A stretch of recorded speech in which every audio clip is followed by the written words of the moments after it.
Okay, good morning to everyone. Hello, my name is Don Lorenzo Rossetti. I'm a professor of theology, and also I studied as my formation history and philosophy. Today I would like to speak to you about a theme that is very important, that of transhumanism, or also post-humanism, which, in my opinion, represents, in a certain sense, a defiance, a challenge for humanity and for the church, and it's a current of thought, but it's most of all it's a form of thinking and operating from the point of view, scientific point of view, and technical point of view. They can be considered the new challenge of the century, like communism was for the last century. A big challenge, a big proposal to humanity of betterment, of progress. You talk about the end of all ideologies from the philosophical point of view in the 90s. With the fall of the Wall of Berlin, you would hear talking about the end of all ideologies and all utopias. Well, this is not true, because there is a new ideology, a new utopia, which is that of a new humanity, a humanity that surpasses itself, that does it not through the struggle of the classes, not through a revolution, a political revolution, but through an enhancement, an implementation, a betterment of man, a surpassing of man from the scientific point of view. Transhumanism is a current of thought, very varied. It's like a galaxy, so I'm going to have to simplify many things. But there are some ideologies. There are some ideologues or leaders of thought.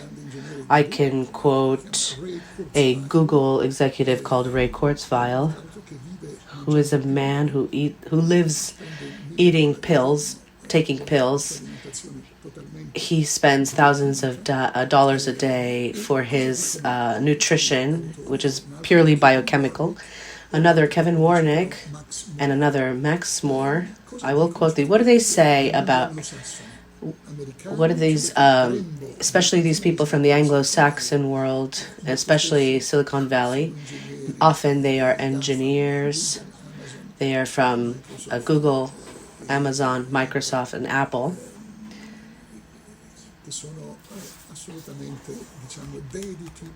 They are dedicated to the research, the engineering research, scientific research, and technological research. And it's a very seducing thought. What I'm going to try and do is tell you what this consists of, how we can put it in a historical context, see where it comes from, and see the power of seduction that this type of thought has, and the risks, the dangers, and a certain Christian discernment on this phenomenon. Transhumanism, the noble father of this movement, the one who coined the term, is a certain Julian Huxley that died in 1975. He was an intellectual, scientific man, English,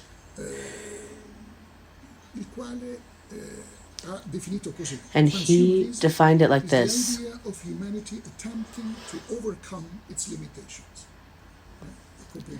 it's understandable. The idea of a humanity that tries to surpass, go over humanity, to go beyond the limitations of humanity, to arrive to a more full fruition, realization, fulfillment of being human. Today, how do you translate this today, after half a century since Huxley's died? These transhumanists that I quoted before have this idea to surpass Homo sapiens as we consider him today. In our Catholic environments, we say man finds himself with three great limitations, and they are sickness, death, and old age. So we often say in the catechesis that these three sisters that man encounters, they make present man's limitation: sickness, old age, and death. They are things that are inevitable, that we confront, and they show the weakness and vulnerability and the deep limitation of being human. Well, these three things are three things which transhumanism says we'll take care of. Old age, we will be able to resolve it with a process of reversal aging, and they're investing incredible amounts of money to study how we can, from a biological point of view, make sure that cells don't undergo this process of aging. Also, sickness, with all nanomedicine, medicine that goes to the millionth of a millimeter, incredible things, that becomes a preventive medicine where they'll be able to tell you 20 years before you have an actual sickness, well, you're at risk for this medicine, so you should anticipate your therapy in order to avoid this sickness. Our medicine that becomes not just therapeutic, but also preventative. And they're talking about augmentative medicine. For example, not only do I cure your myopia, like your short-sightedness, but also with convergence. Well, this is very important. Transhumanism comes from the convergence of several sciences: nanotechnology, biotechnology, so work also on genetics, on the infinitely small, the artificial intelligence, and so all the world of technology, of IT, making these disciplines, NBIC, making them converge. They think to be able to reach humanly, to our eyes, impossible, unthinkable up until a few years ago. If you go and see some fantasy science, movies like Gattaca, In Time, The Circle, The Giver, these are all movies that present some things that are being currently worked on. This is very important. Differently from the communist revolution, they were ideologues, they were groups, minority groups, revolutionary. In the end, it started from the bottom, from these intellectuals, for the promotion of the working class. Instead, here, these ideologues, these are representatives of the highest elite, the financial, technical, and economical and media elite. And they have at their disposal incredible means, financial means and economical means. You must know that also the states, like United States of America, NASA, but also China, Russia, are fully they know fully that the future belongs to those who can take advantage of these new technologies, especially artificial intelligence. And so they are operating with a military transhumanism. It's interesting that many new technologies were born from military studies, internet as well. Deep down, what there is, from a Christian point of view, we can already make this diagnosis. There's a chasing of power in front of the fear of old age, of sickness, and of death. I have to save myself, and I will save myself with science and technology. Now, you can imagine, that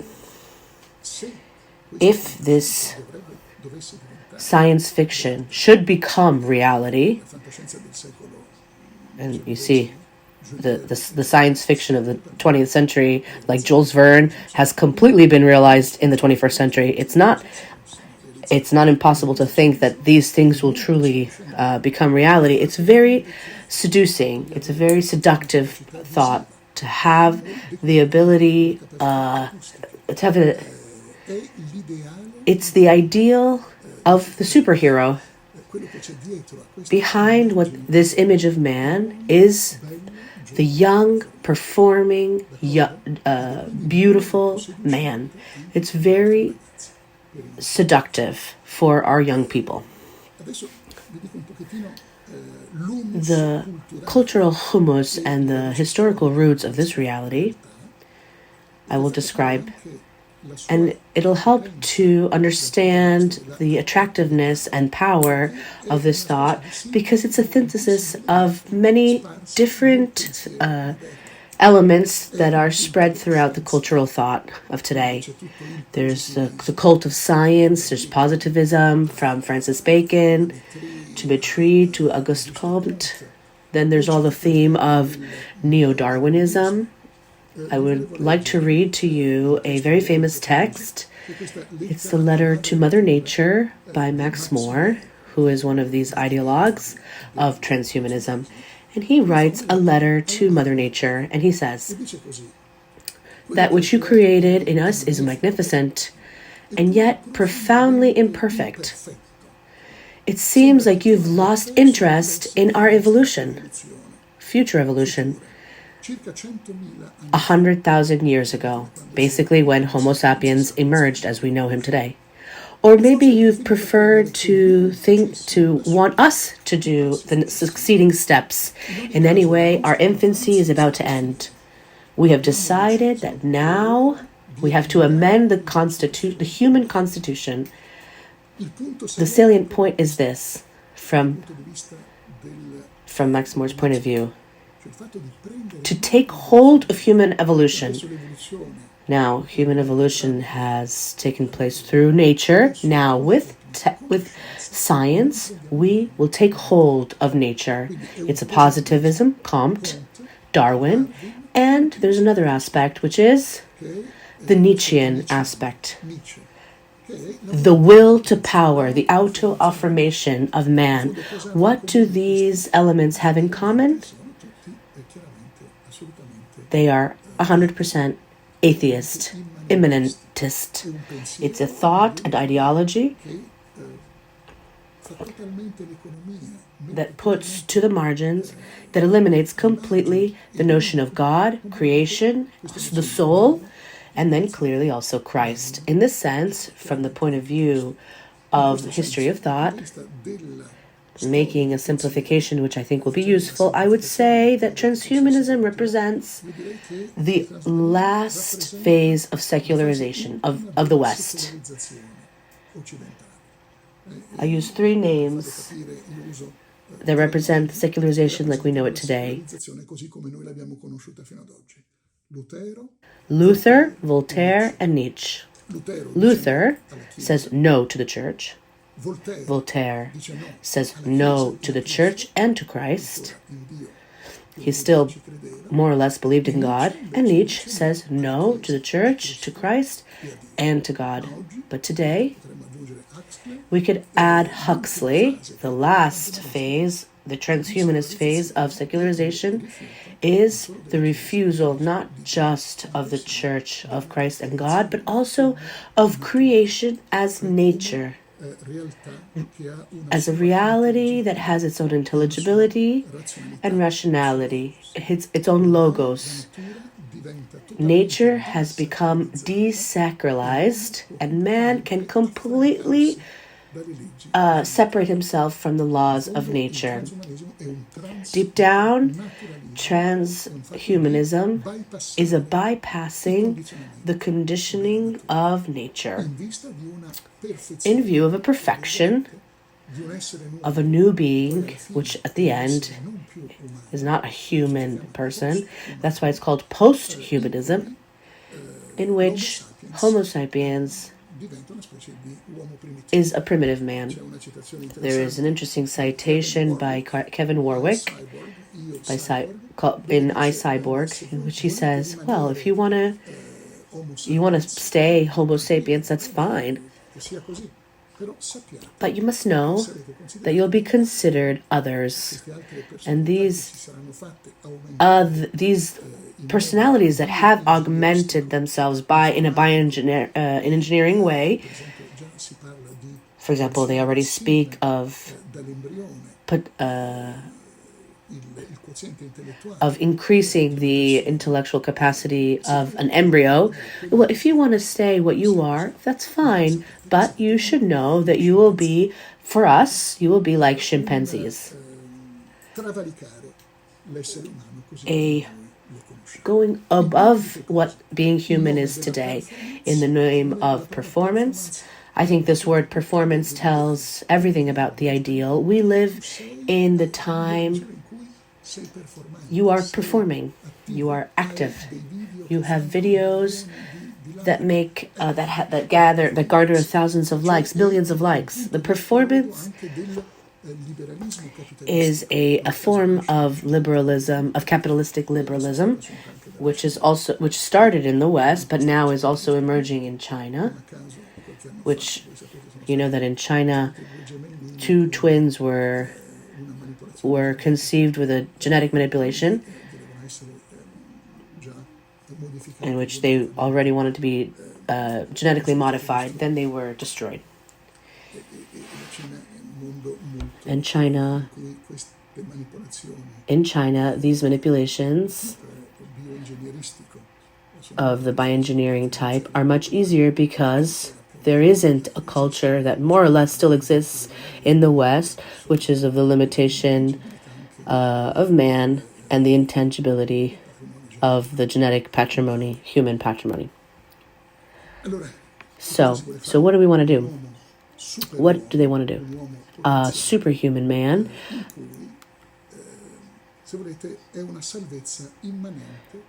which is a imminent salvation that will give us an infinite longevity. One of the best sellers that explains this is written by a Hebrew atheist called Yuval Harari, Homo Deus. God, man who becomes God. Now you see that you will be able to have an indefinite longevity, but if this is true, you'll have to control the human population. One of the first consequences, and there are some people that govern us today who really have this idea that the world cannot be populated by more than 3, 4, 5 billion people. There are too many people that are seen almost exclusively as mammals that are polluting. And so a threat for the ecosystem. There's a great risk that to this liberal, capitalistic, hedonistic mentality that brought to transhumanism, also a deep ecology will be associated with. So a radical ecology that sees in man just a pretentious race that wants to dominate and that just dirties and pollutions and destroys the earth and needs to be controlled. So the consequence of all of this already existed in the 60s and the 70s. There is a report, the Jaffa report, created in the United States, in which they say we must absolutely limit the population. We must propagate divorce, abortion, and gay marriage in order to marginalize the population with this phobia and fear of being human as such. Now, in order to finish, maybe we'll have an opportunity also to dialogue. We'll make a summary. There is a movement of thought that marries two things. From one point of view, from one part, this techno-scientific omnipotence, which is extraordinary. Think of the good that this technical science from the medical point of view can do.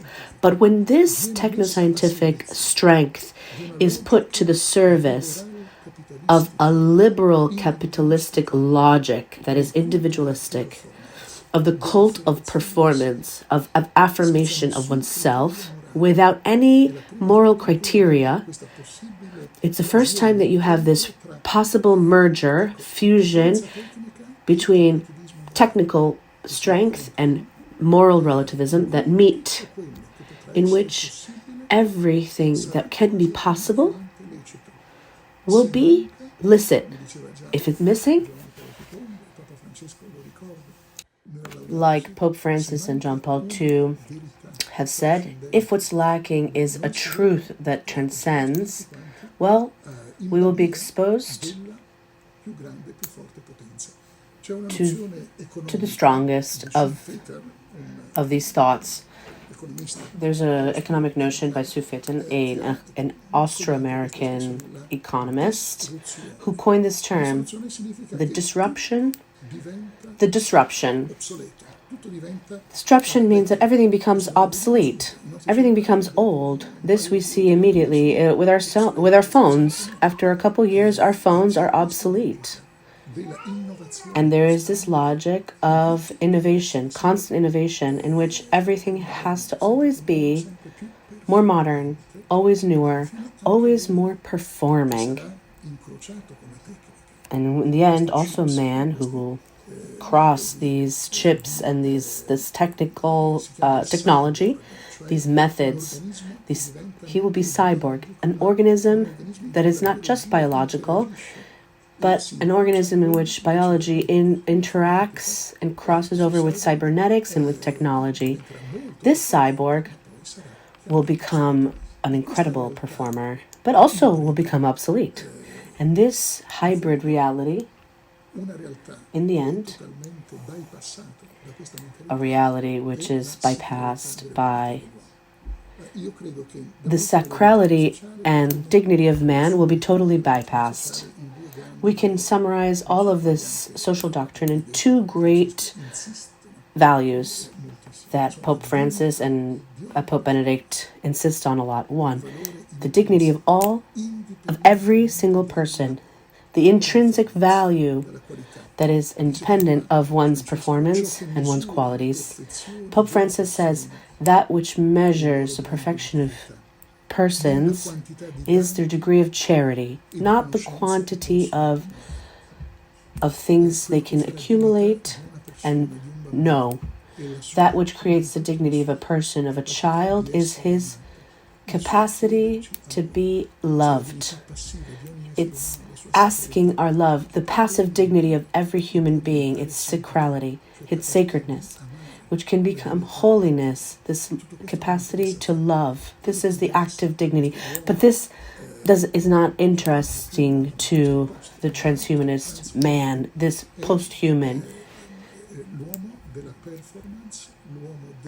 is the man of performance, the man of results, the man who has a capacity of innovation and always new experiences. And it's a vicious circle. We can call it a evil infinite. And if one doesn't, and the other pole, next to the dignity of each person, there's the pole of human fraternity, the fact that we are all brothers, in as much as we are children of God. This dimension, this horizon of fraternity, of human fraternity, if without these two poles, men will be considered things, and we will run into a reduction politics. I see as a big risk in the future the possibility which will be considered by transhumanists as a necessity, of depopulating the earth of humans. And so you see the paradox. To potentiate the man, to augment the man, the result will be that of eliminating man. And that, from the Christian point of view, I'm convinced we have to say there is definitely something demonic. The enemy of human nature, as St. Ignatius of Loyola used to call him, who had discernment, the enemy of human nature presents himself always as an angel of light, promising good. This is what communism did. This is what Nazism did. It was for the good of the German people, the Lebensraum, the vital space, always giving justifications that were positive, that had good intentions, but then in the end, men died. Nazism, fascism, communism killed millions of lives. And here there is the risk that in the name of this ideology, which deep down is what? An idolatry of the technical sciences, man becomes an adorer and a slave, therefore, of this idol. And so we risk really allow ourselves to be seduced by an ideology which is very strong because it puts together many of these elements that are part of our culture, the liberal culture, the efficient culture, the pragmatism, the will to power, the individualism, technicalism, health, all these realities that our culture is permeated with. If we don't have the antibodies, we really risk being swept up in this vortex. In conclusion, I would say 3 theses on this from the Christian point of view of how we have to consider this thing. Number 1, as a profound anthropological reduction.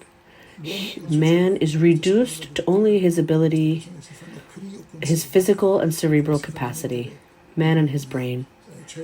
We talk about these people who want to be conserved in these refrigerators, cryo labs, and they think that in a few years they'll be able to upload their brain into a computer in order to be able to recuperate the identity of that person's brain into a different body, because man is essentially reduced to only his mind. So man doesn't exist anymore as a soul, relationed to God. He doesn't have a transcendent dignity, a sacred dignity, and so he can be manipulated, and it's completely incompatible with the Christian vision of man. Second thesis. There is a devaluing of nature. Instead of orienting ourselves towards a respectful dominion of nature, like Paul VI used to teach, like Pope Francis speaks of, and Pope Benedict as well, man is called to be the custodian, the gardener of earth, to have a dominion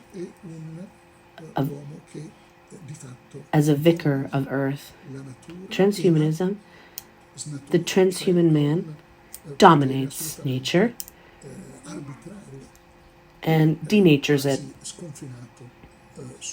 He has an arbitrary power over nature without bounds. Lastly, third thesis, this idea of progress. Transhumanism tells us that this is progress, but careful. We know as Christians,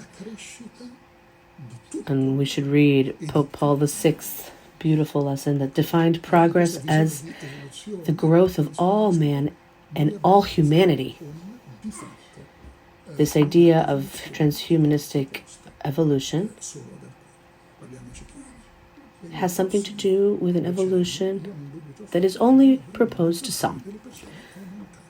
And in the next decades, I have no doubt that we will have some people among us that are augmented.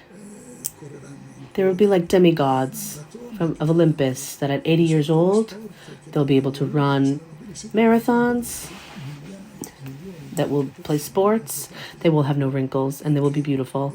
And you'll have millions of other people in other parts of the world that live in subhuman conditions. What is presented is a model of progress, not of all humanity, but only of not the spirit, soul, and body, but just the physicality and cerebral capacity of certain humans. Paul VI said that progress is the growth of all humanity in its physical and spiritual component. Here there's a whole slice of humanity that gets cut out of this progress in light of this necessary deforestation, as they call it. This process of reduction of the population as transhuman, geopolitical ideal. So the idea of pursuing this post-human ideal, when so many people still live in a subhuman state, is something that needs to be considered unequal and negating of the principle of fraternity amongst humans. And so as a Christian, this is a theological argument, we see that there's an idea of saving oneself,